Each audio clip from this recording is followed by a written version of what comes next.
The lavender sky bled into dusk as Elias Mercer trudged through the wasteland. His salvage scanner beeped softly, guiding him through the ruined outpost. 20 years of uneasy peace with the Silvani had left these borderlands scarred, crumbling structures half reclaimed by sand and time. As the colony's rings glowed ominously overhead, Elias checked his oxygen levels. 2 hours before the gas storms rolled in. "Just one more quadrant," he muttered, kicking aside debris. His ship, the Iron Hearth, waited a kilometer east, a ramshackle vessel that had been home since he'd lost everything 5 years ago. The scanner pinged again, drawing him toward a collapsed structure. Probably nothing valuable. But Dr. Selena Kaur paid well for Silvani artifacts, even broken ones. He needed the credits. As Elias approached the structure, something moved in the shadows. His hand instinctively reached for his pulse pistol. Raiders weren't uncommon in the wasteland. "Show yourself," he called, voice steady from years of peacekeeper training. The shadow shifted, smaller than he'd expected.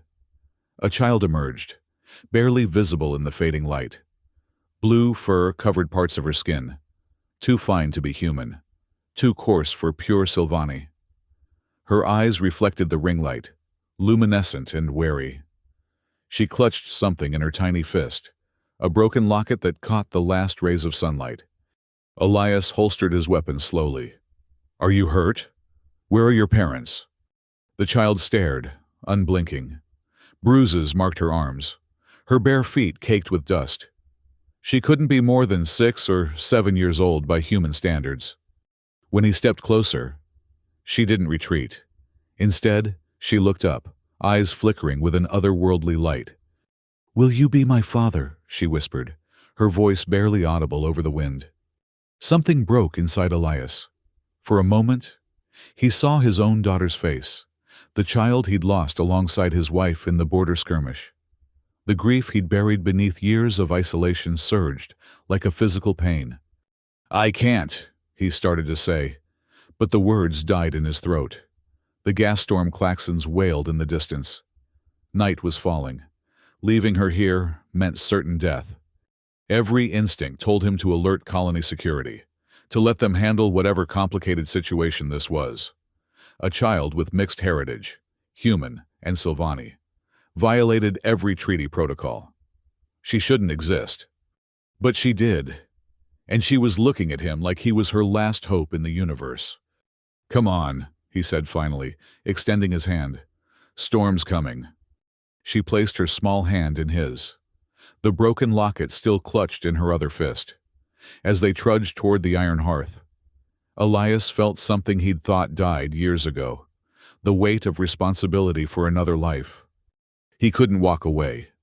The Iron Hearth's airlock hissed shut behind them as the first wave of toxic gas rolled across the wasteland. Inside, the ship hummed with familiar sounds, recyclers cleaning the air, generators powering life support. It wasn't much, but it was safer than the ruins. Elias found a medkit and knelt before the child. "This might sting," he warned, applying antiseptic to her scraped knees. She didn't flinch. "What's your name?" She remained silent, watching his movements with those unsettling eyes. The blue fur was most noticeable along her forearms and at her hairline. Undeniable Silvani traits. "Okay, you don't have to tell me now." He wrapped a thermal blanket around her shoulders. "Are you hungry?" A small nod. Progress. He prepared a ration pack, tasteless but nutritious, and watched as she ate carefully, methodically. The locket never left her grip. "May I see that?" he asked, pointing to it.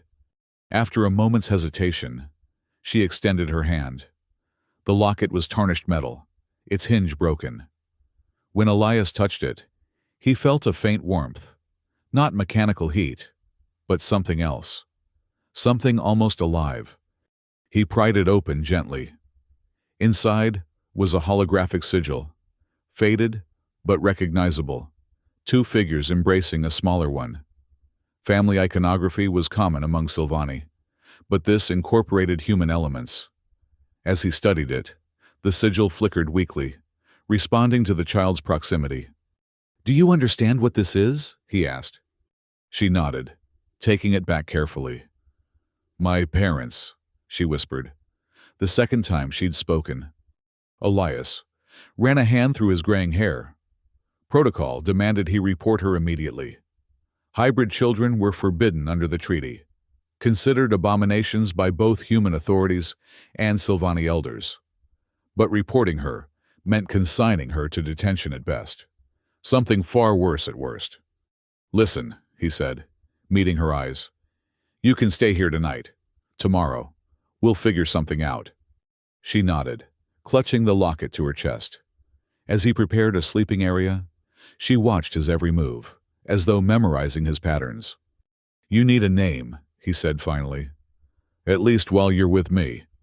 The child considered this, then pointed to the viewport where the twin moons illuminated the wasteland. "Lumi," she said softly. "Lumi it is," Elias replied. "Get some rest." He waited until her breathing steadied into sleep before sending a carefully worded message to Dr. Kaur. If anyone might know what to do with a hybrid child, it would be the colony's foremost exoanthropologist. He kept the details vague, mentioning only an unusual find that required her expertise. As Elias settled into the pilot's chair for the night, he glanced at the sleeping child. Lumi. It meant light in one of the old Earth languages, fitting for a child who'd appeared like a beacon in the wasteland's darkness. He'd lost a daughter once. The thought of losing another tightened his chest until he could barely breathe. Just until tomorrow, he told himself, knowing already it was a lie. Dr. Selina Kaur arrived at the Iron Hearth's docking cradle before dawn. Her academic curiosity piqued by Elias's cryptic message. Her eyes widened when she saw Lumi, who hid partially behind Elias's leg. "A hybrid child," she breathed, kneeling to Lumi's height. "I've only read about theoretical possibilities." "She was alone in the ruins," Elias explained. "I couldn't leave her." Selina examined the locket carefully, her fingers tracing the faded sigil. "These are Sylvani glyphs, but altered. Family markings, usually passed down generationally." She glanced at Lumi. "She's quite remarkable. The genetic compatibility between humans and Sylvani was thought impossible." "What happens to her now?" Elias asked. Selina's expression darkened. "Officially, she'd be taken for examination by colonial authorities. The Sylvani would demand her return under treaty provisions. Neither outcome would be pleasant." Lumi's grip tightened on Elias's pant leg. "There must be alternatives," he insisted. Selina studied him. "You were a peacekeeper, Elias. You know the law." "Laws can be wrong." The exoanthropologist sighed. "There are rumors of other hybrids, whispers of a sanctuary, but keeping her hidden." She glanced at the port windows, where patrol drones occasionally swept past. "It's dangerous, Elias, for both of you." Lumi looked up at him, her eyes reflecting the ship's interior lights. Something unspoken passed between them, a question, a promise. "I'll risk it," Elias decided. Selina nodded slowly. "I can help with supplies, information, but you'll need to relocate. This docking bay is too exposed." She examined Lumi more closely. "She appears malnourished. I'll bring proper food, clothing." As Selina prepared to leave, she paused. "Why are you doing this, Elias? After everything you've lost?" He looked at Lumi, who had begun examining the ship's navigation console with careful curiosity. "Because she asked me to be her father," he said simply. "And I couldn't walk away." That night, Elias piloted the Iron Hearth deeper into the wasteland, beyond standard patrol routes. He knew of an abandoned outpost, a former research station shut down during budget cuts, remote, defensible, and equipped with basic life support systems he could restore. As they flew over jagged rock formations, Lumi pressed her face to the viewport, watching the landscape change. "Have you ever flown before?" Elias asked. She nodded. "With my father. Before the light took him." It was the most she'd spoken at once. Elias wanted to ask more, but sensed her retreating into silence again. Instead, he guided the ship into a narrow canyon, finally settling near a half-buried structure that had once been Outpost Theta 7.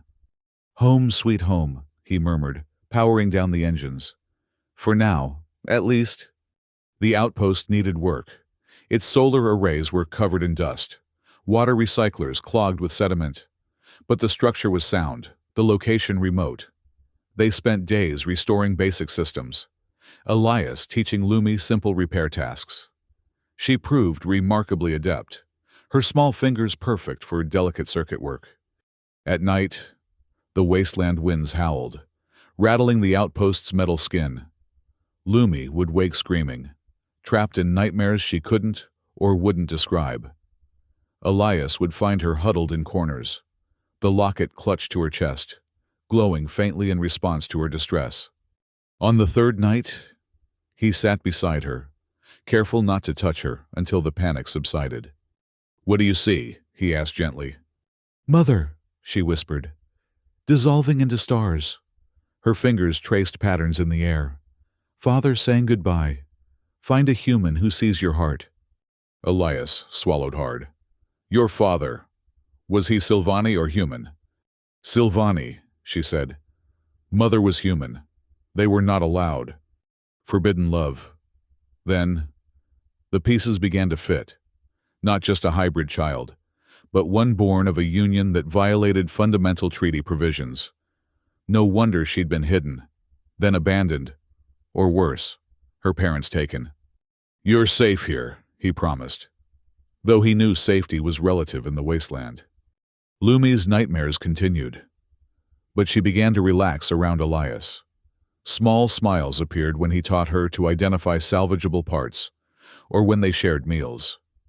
Dr. Kaur visited twice, bringing supplies and news from the colony. "The authorities are searching for something," she reported on her second visit. "Patrol drones have doubled in the outer sectors." "They know about her?" Elias asked, keeping his voice low as Lumi sorted components nearby. "Not specifically, but there are rumors about a Silvani diplomat who disappeared with his human wife." Selena glanced at Lumi. "I believe they may have been her parents." She said her father was taken by light. Selena nodded grimly. Silvani execution methods often involve a form of energy dissolution. If he was caught helping his hybrid child escape, Elias felt sick. "She's just a child. To us. To them. She's an abomination, or a valuable research subject." Selena handed him a data chip. "Coordinates to potential safe locations, if you need to move quickly. And information about Silvani hybrid physiology. What little we know." As she left, Selena added, "Be careful. Elias, Corporal Reyes has been asking questions about unusual salvage finds." Elias frowned. Reyes had been a fellow peacekeeper once, before Elias resigned his commission. The man had always followed orders, even when those orders led to tragedy. That night, as dust storms battered the outpost, Elias reviewed the data chip's contents. Most locations were theoretical at best, rumors of sympathetic enclaves, abandoned stations. One, however, caught his attention: the Silver Spire, a legendary Silvani sanctuary said to protect telepathic children. A myth, probably, but myths often contain kernels of truth. He was still studying the coordinates when proximity alarms blared. Scrambling to the monitoring station, he saw a patrol skimmer circling the canyon, its searchlights probing the darkness. "Lumi," he called softly. "Pack essentials, quickly." Her eyes wide with fear. She gathered her few belongings, while Elias disabled the outpost's power signature. They retreated to a concealed maintenance shaft as the skimmer's lights swept closer.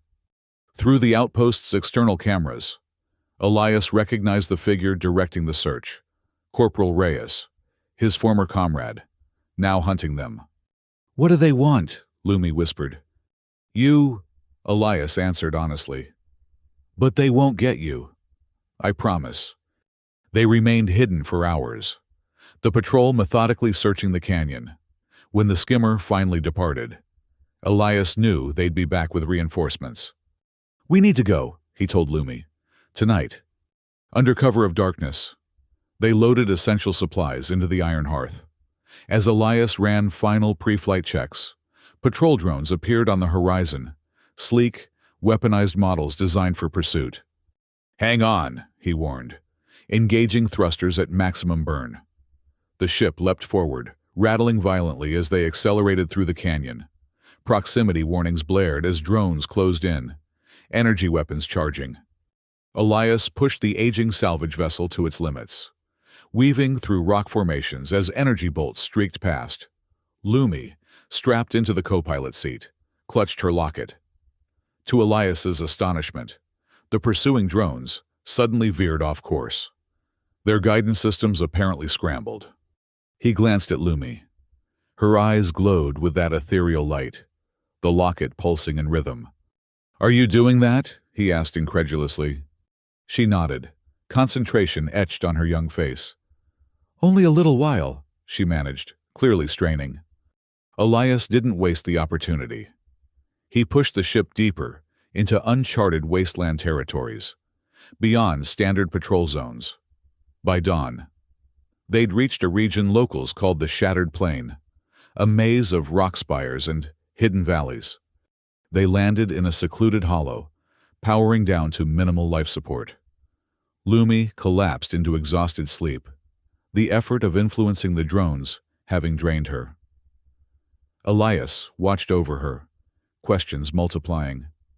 How powerful was she? What other abilities might she possess? More importantly, what would happen if those abilities fell into the wrong hands? In the colony's central district, Corporal Reyes stood at rigid attention before his superior, trying to explain his failure to capture the hybrid child. "The salvager's ship vanished in the Shattered Plain," he reported. "Drone pursuit was unsuccessful due to unexpected interference." "What kind of interference?" demanded the commander. Reyes hesitated. "Possibly telepathic, sir. Consistent with documented Sylvani abilities." The commander's expression hardened. "So the hybrid displays Sylvani traits. This complicates matters." He activated a holo display, revealing a woman with severe features. "Captain Zara Voss has been contracted to recover the child. You will provide all necessary intelligence." Reyes maintained his composure, though inwardly he recoiled. Zara Voss was notorious, a mercenary whose methods yielded results but left destruction in their wake. "With respect, sir, if the child is indeed a hybrid, the Sylvani Council will demand jurisdiction under treaty provisions." "The Sylvani need never know," the commander replied coldly. "Captain Voss understands discretion." As Reyes left the briefing, conflict churned within him. His own wife had been Sylvani, though their marriage had ended when cross-species unions became politically untenable. He'd followed orders then, choosing career over love. Was he making the same mistake again? For 3 days, Elias and Lumi remained hidden in the Shattered Plain, conserving power and planning their next move. The Silver Spire coordinates indicated a location deep in Sylvani territory, a dangerous journey requiring passage through heavily monitored borders. Lumi's abilities continued to manifest in unpredictable ways. Objects occasionally levitated when she slept. The ship's electronic systems fluctuated in response to her emotions. Elias recognized the signs of emerging telepathy, but lacked the knowledge to help her control it. On the 4th day, Dr. Kaur arrived in a small research vessel, her expression grave.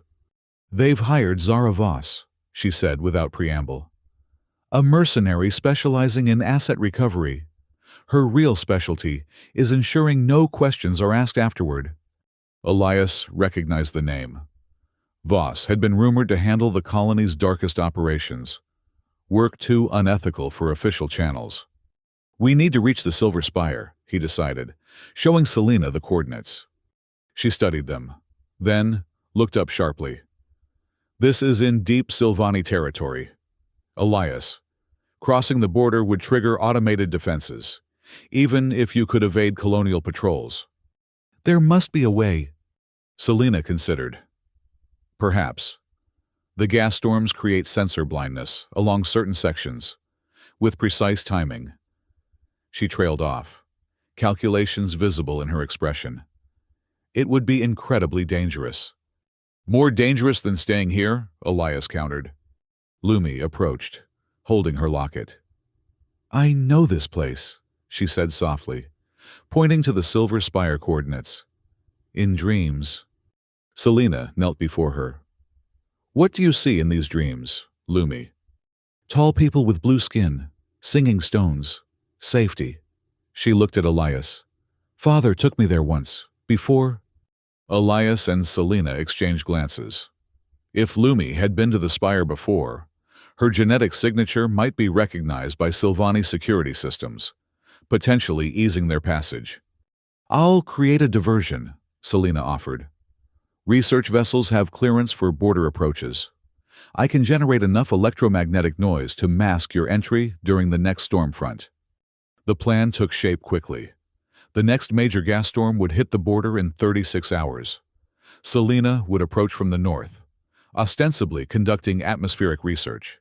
Elias and Lumi would slip through during peak interference, following ancient riverbed channels to avoid main patrol routes.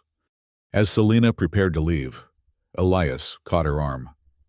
Why are you risking this much for us? Her eyes darkened with old pain. Because 20 years ago, I witnessed how the treaty was negotiated. The provisions against hybrids weren't about biology. They were about fear and control. She looked at Lumi. She deserves better than becoming a casualty of politics. That night, as they made final preparations, Lumi approached Elias with something clutched in her hand, a strip of salvaged metal she'd fashioned into a crude bracelet. For protection, she said, placing it around his wrist. The metal felt strangely warm against his skin. Thank you, he said, touched by the gesture. Lumi hesitated, then spoke haltingly. If we find the singing stones, will you still be my father? The question caught Elias off guard. He'd been so focused on their immediate survival that he hadn't considered what might happen if they actually reached safety. Would the Silvani Guardians, if they existed, allow a human to remain with a hybrid child? Always, he promised, hoping it wasn't a lie. No matter what happens. She studied his face with those unnervingly perceptive eyes, then nodded, apparently satisfied. As she slept, Elias contacted Selina one final time, securing their rendezvous coordinates. The transmission was brief, encrypted, but in the wasteland, even encrypted signals left traces. Traces that Captain Zaravos's advanced tracking systems were designed to detect. The storm front arrived with apocalyptic fury, swirling clouds of toxic gas illuminated by lightning that branched like shattered glass across the sky. Elias piloted the Iron Hearth through near-zero visibility, relying on terrain-following sensors and Selina's electromagnetic interference to mask their approach to the border. Lumi sat beside him, unusually quiet. Her locket glowed steadily now, responding to their proximity to Silvani territory. Are you afraid? Elias asked, as they navigated between towering rock formations. She shook her head. The stones are calling. Before Elias could ask what she meant, proximity alarms shrieked. Through the storm haze, sleek pursuit craft materialized, not colonial patrol vessels, but mercenary hunters.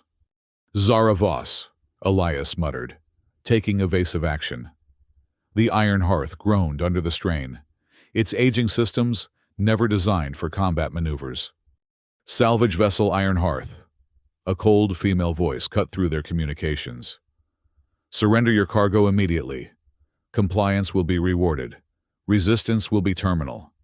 Elias killed the comm link, pushing the engines beyond safety limits. They plunged deeper into the storm. Rocks and lightning their only cover as precision weapons fire tracked their path. "Hold on!" he shouted, as an energy bolt grazed their portside stabilizer. The ship lurched violently, control systems flashing red warnings. Lumi closed her eyes, clutching her locket. The instrument panel before her flickered, then stabilized impossibly as systems rerouted themselves faster than automatic protocols should allow. "Keep doing whatever you're doing," Elias encouraged, banking hard into a narrow canyon. The mercenary ships followed, their superior technology narrowing the gap. Ahead, the storm intensified where it met the invisible barrier of the border. Selena's research vessel appeared on sensors, generating a massive electromagnetic pulse that temporarily blinded all tracking systems. It was their chance.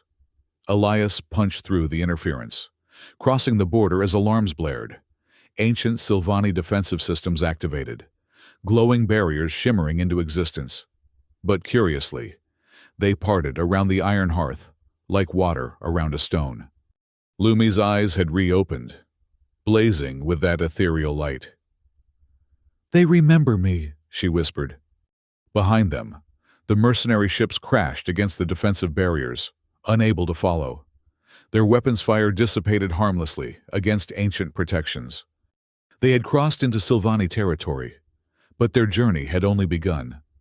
The landscape transformed beyond the border, jagged wastelands giving way to sculpted rock formations, with bioluminescent lichen clinging to their surfaces. Elias followed coordinates deeper into this alien terrain, the Iron Hearth systems increasingly unstable after the punishing escape. "We'll need to land soon," he told Lumi, eyeing critical damage indicators. She pointed toward distant mountains shrouded in mist. "There. The singing begins there." Elias adjusted course, trusting her instinct. As they approached, he detected faint energy signatures, too organized to be natural, too subtle to be modern technology. They set down in a sheltered valley, the ship's engines sputtering into silence. Elias wasn't certain they would restart. He gathered essential supplies into a pack, then helped Lumi into a protective suit. The atmosphere here was breathable but laced with spores that could irritate human lungs. "How far?" he asked as they stood at the ship's ramp. Lumi pointed to a shimmering spire barely visible through the mist. "There, where the light touches stone." They set out on foot, following paths that seemed to reveal themselves only as they approached. Vegetation grew more abundant, not the scrub plants of the wasteland, but elegant, crystalline structures that chimed softly in the breeze. "The singing stones," Lumi explained, touching one gently. It resonated in response, a note that hung in the air before fading. Elias remained vigilant, pulse rifle ready. They had escaped Zaravos temporarily, but the mercenary captain wasn't known for abandoning profitable hunts. And now, they faced a new danger: Sylvani patrols who might view a human and hybrid as intruders. By nightfall, they reached a ravine overlooking the Silver Spire.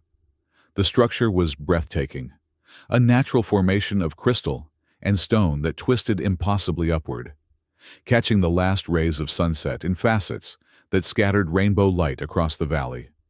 "We'll approach at dawn," Elias decided, setting up a minimal camp in a protected alcove. As Lumi slept, exhausted from their journey, Elias kept watch.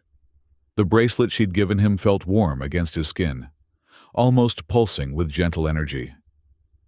He wondered if she'd somehow imbued it with her emerging abilities, a protective token more powerful than she realized. Morning revealed the true magnificence of the Silver Spire, and the ruined temple complex surrounding it. Ancient structures blended seamlessly with the landscape, their purpose unclear, but their beauty undeniable. As they descended toward the temple grounds, Lumi grew increasingly animated. "They're here," she whispered. "The silent ones." Elias saw nothing, but felt a prickling sensation along his spine, the feeling of being watched by unseen eyes. They crossed an open courtyard toward the spire's base. Lumi led confidently now, following paths only she could perceive. At the spire's entrance, a tall archway carved with symbols similar to those on her locket. She paused. "Must show them," she said, holding up the locket. It glowed brightly now, symbols shifting across its surface. Before Elias could respond, the air shimmered. Tall, blue-skinned figures materialized around them. Sylvani guardians. Their eyes milky white with age, bodies adorned with crystalline growths. They carried no visible weapons, but Elias sensed immense power in their stillness. One stepped forward, regarding Lumi with an unreadable expression. A telepathic exchange clearly occurred. Lumi's face shifting through emotions as information passed between them. Finally, the Guardian turned to Elias, studying him with those unsettling white eyes. "Human," the Guardian spoke aloud, voice like stone grinding against stone. "You bring the Forbidden One to sacred ground." "I bring a child who needs protection," Elias replied steadily. "She is abomination, neither fully Sylvani nor human. The treaty—" "The treaty is wrong," Elias interrupted. "She's a child, not a political inconvenience." The Guardian's expression remained impassive. "Her father thought as you do. He died for that belief." Lumi stepped forward, speaking rapidly, in a language Elias didn't recognize. Ancient Sylvani, he guessed.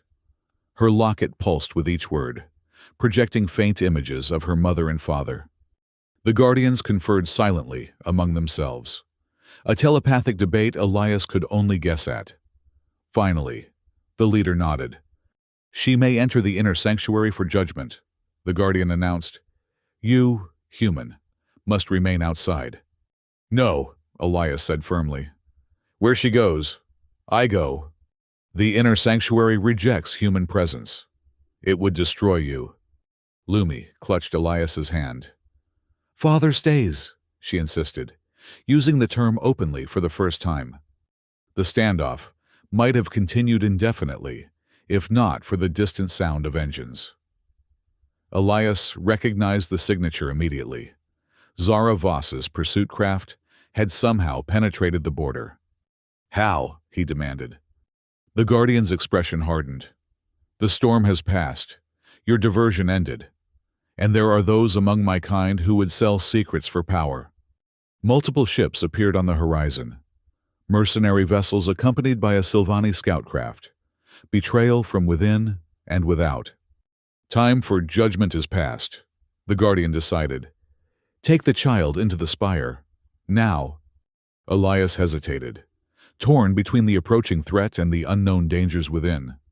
"Trust me," Lumi said, squeezing his hand. She touched the bracelet she'd given him. "Protection, remember?" The decision made itself as energy weapons fired from the approaching ships, striking ancient stone mere meters away. The Guardians raised their hands in unison, creating a shimmering barrier that wouldn't hold for long. Elias and Lumi ran for the spire entrance, pursuing fire, tracking their path. Inside, crystal corridors twisted downward, illuminated by bioluminescent moss that responded to their presence, brightening as they passed. Behind them, explosions rocked the temple grounds. The mercenaries had landed.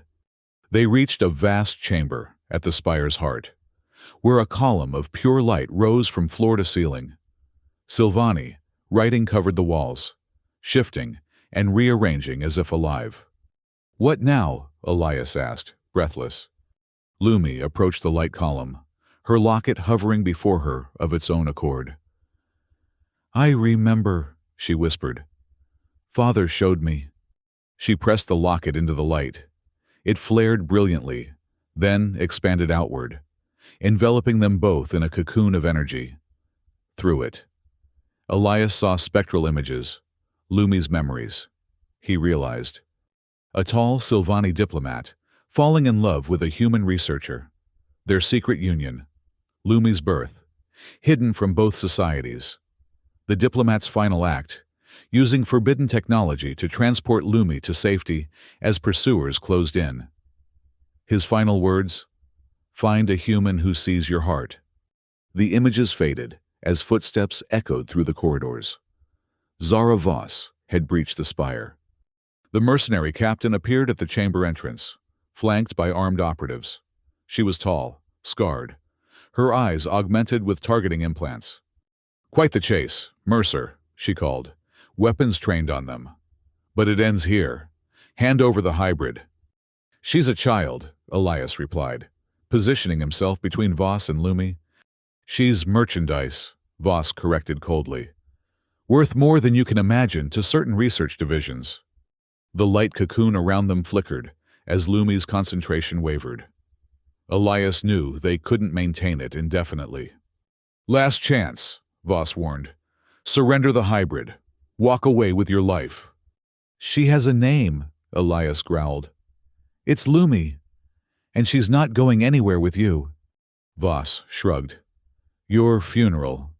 She nodded to her operatives, who raised their weapons. What happened next occurred so rapidly that Elias could barely process it. The bracelet Lumi had given him flared with blinding light. The energy cocoon expanded explosively, throwing Voss and her team backward. Lumi's eyes blazed with azure fire as she channeled power through the ancient chamber. The walls themselves seemed to awaken, crystals pulsing in rhythm with Lumi's heartbeat. The column of light expanded, flowing around her like liquid starlight. "My mother's gift," she whispered, her voice echoing strangely. "Father's promise." Voss struggled to her feet, firing wildly. The energy bolts dissipated harmlessly against Lumi's protective dome. She raised her small hands, and the mercenaries' weapons crumbled to dust. "Impossible," Voss hissed. "What are you?" "The future," Lumi replied, her voice overlaid with something older, wiser. The surviving Sylvani Guardians appeared behind Voss, their expressions solemn. The lead Guardian stepped forward. "We were wrong," the ancient being admitted. "The child is not abomination, but evolution, the melding of our finest traits." Voss wasn't finished. She lunged forward, a hidden blade extending from her wrist. Elias intercepted her, years of peacekeeper training taking over. They grappled briefly before Voss drove the blade deep into his side. Pain exploded through him. He fell to his knees as Voss prepared a final strike. It never came. Lumi's telekinetic blast threw the mercenary captain against the far wall with crushing force. Voss collapsed, unconscious or worse. "Elias!" Lumi cried, rushing to his side. Blood spread across his torso, the wound deep. The Guardians surrounded them, their expressions grave. "His life essence fades," one observed dispassionately. "Help him," Lumi demanded, tears streaming down her face. "Please." "Human physiology is not our domain," the lead Guardian replied. "The sanctuary was not built for their kind." Lumi's desperation turned to determination. She placed her small hands over Elias's wound, her locket hovering between them. "Then I will help him." Light flowed from her fingers. Not the raw power she'd wielded against Voss, but something gentler, more focused. Elias felt warmth spreading through his damaged tissues.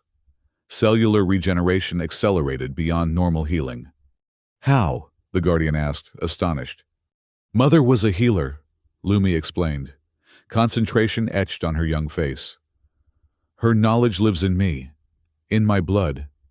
The healing was incomplete. Elias would need proper medical attention, but it stabilized him. He sat up carefully, amazed to find the bleeding stopped. "That's twice you've saved me," he told Lumi, brushing hair from her forehead. The Guardians conferred silently, then reached a decision. "The child has proven her worthiness," the leader announced. "And you, human, have proven your devotion. You may both remain under our protection while we negotiate with both societies." "Negotiate what?" Elias asked warily. "A new understanding. The child represents possibility, a bridge between our peoples. Others like her may exist, hiding in fear. They deserve better." Lumi helped Elias to his feet, supporting him more through telekinetic assistance than physical strength. "Home?" she asked hopefully. Elias, looked around at the ancient chamber, the defeated mercenaries, the solemn guardians. "I think we're making a new one," he replied. Recovery came slowly. Elias spent weeks in a healing grotto beneath the silver spire, where bioluminescent moss accelerated tissue regeneration. Lumi rarely left his side, her own abilities growing under the Guardian's careful tutelage. Dr. Kaur arrived eventually, having negotiated safe passage with Sylvani authorities. She brought supplies, news, and an unexpected ally, Corporal Reyes, who had defected after learning the true nature of Voss's mission. "I should have questioned orders sooner," Reyes admitted, standing awkwardly at Elias's bedside. "My Sylvani wife. I lost her because I chose duty over conscience. I won't make that mistake again." "What happened to Voss?" Elias asked. "Detained, for now," Selena answered. "But her corporate backers are powerful. They're pressuring the colonial government to classify this entire incident." "And Lumi?" Selena's expression softened. "That's why we're here. The Guardians have proposed something unprecedented, a formal council to address hybrid rights." "A council that needs witnesses," Reyes added. "People who can testify to what happened here." Sylvani healing left Elias emotionally raw. Memories of his wife and baby surfacing that he'd suppressed for years. One evening, as Lumi traced patterns in the moss beside him, he finally spoke of them. "Her name was Mira," he said quietly. "My daughter. She was only 2 when the border attack happened. My wife, Eleni, tried to shield her." Lumi listened silently, her small hand resting on his. "I was deployed elsewhere. By the time I returned," his voice broke, "I buried them and left the peacekeepers the next day. Couldn't face another family losing what I'd lost." "Sad," Lumi observed simply. "But not gone." She touched his chest, over his heart. "Here still." From the simplicity of a child came profound truth. They weren't gone, not completely. And in saving Lumi, he'd found purpose again. "I asked for a father," Lumi said, her vocabulary expanding daily under Dr. Kaur's tutelage. "You came—" "I almost failed you," Elias admitted. Lumi shook her head firmly. "You didn't fail. You found me." The council convened 3 weeks later, a temporary structure erected near the Silver Spire, where representatives from both species could meet on neutral ground. Human governors arrived with military escorts, Sylvani elders with telepathic guards. The tension was palpable. Lumi, dressed in a garment that honored both human and Sylvani traditions, stood before them alongside Elias. Dr. Kaur presented medical evidence that hybrids represented an evolutionary advantage, not a threat. Reyes testified about the illegal operation to capture Lumi for experimentation. The debate raged for days. Conservative factions from both sides demanded maintenance of traditional boundaries. Progressive voices argued for acceptance and integration. Through it all, Lumi remained calm, occasionally displaying control of her abilities that impressed even the Sylvani elders. When asked directly what she wanted, her answer was simple: a place where no one has to hide who they are. On the final day of deliberation, alarms blared. Zara Voss, freed through corporate influence, had launched a desperate assault on the council grounds. Drone weapons penetrated the defensive perimeter, targeting critical systems.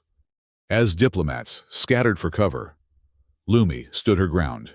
With newfound confidence, she reached out telepathically, seizing control of the attacking drones and redirecting them harmlessly into the ground.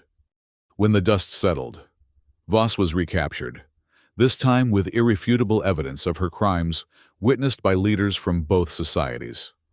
The attack became a turning point. Seeing Lumi protect members of both species without hesitation shifted perspectives. After heated final deliberations, the Council narrowly approved the Luminous Heart Accord, a framework for hybrid protection and integration. Its first provision established Aurora Vale, a neutral zone where hybrids and mixed families could live without persecution. Its second named Elias and Lumi as honorary guardians of this new enclave. "This is just the beginning," Selena cautioned as they surveyed the valley where Aurora Vale would be built. "Centuries of division won't disappear overnight." "But it's a start," Elias replied, watching Lumi communicate telepathically with young Silvani children nearby. "A chance for something better." 6 months later, Aurora Vale had transformed from concept to reality. Dome structures blended human architecture with living Silvani designs. Hybrid children, emerging from hiding, found community for the first time. Elias established a salvage academy, teaching orphans from both societies the skills to reclaim abandoned technology. Lumi flourished, her abilities stabilizing under proper guidance.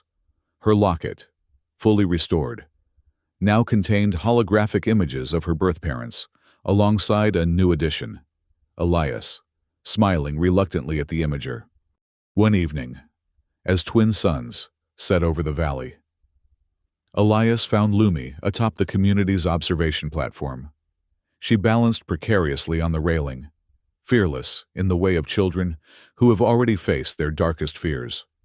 "Careful," he called, though he knew her telekinetic abilities would prevent any fall. She grinned, hopping down to join him. "Look," she said, pointing to distant patrol ships circling the perimeter. "Still watching. Always will be." Elias acknowledged. The luminous heart accord remained controversial. Zara's corporation had appealed the ruling, demanding access to hybrid genetic material for research purposes. Conservative factions on both sides continued to view the enclave with suspicion. Lumi seemed unconcerned. "Will you always be my father?" she asked, gazing at the fading sunlight. Elias lifted her onto his shoulders, remembering how he'd carried his first daughter the same way. The pain was still there, but tempered now with new purpose. "Always," he promised. As they watched day turn to night, Elias reflected on how a single question in the wasteland had changed everything. "Will you be my father?" A child's simple request that had pulled him from despair into hope. He couldn't have walked away then, and he wouldn't walk away now, not from Lumi, not from the future they were building together. In the distance, the silver spire caught the last rays of sunset, glowing like a beacon across the valley. New families, human, Silvani, and hybrid, gathered in Aurora Vale's central plaza for the evening meal. Their laughter carried on the breeze, a sound that had once seemed impossible along this contested border. "Time for dinner," Elias said, setting Lumi down. "Race you there." She grinned, her eyes flashing with mischievous light. "I'll win!" "Probably," he agreed, knowing she'd use her abilities to ensure victory. As they descended toward the lights of their new home, Elias felt something he'd thought lost forever. Not just purpose, but joy. The journey ahead wouldn't be easy. Prejudice didn't disappear with a single accord. Threats would come from those who feared change. But they would face it together, father and daughter, not by blood but by choice. And in that choice lay the power to transform worlds.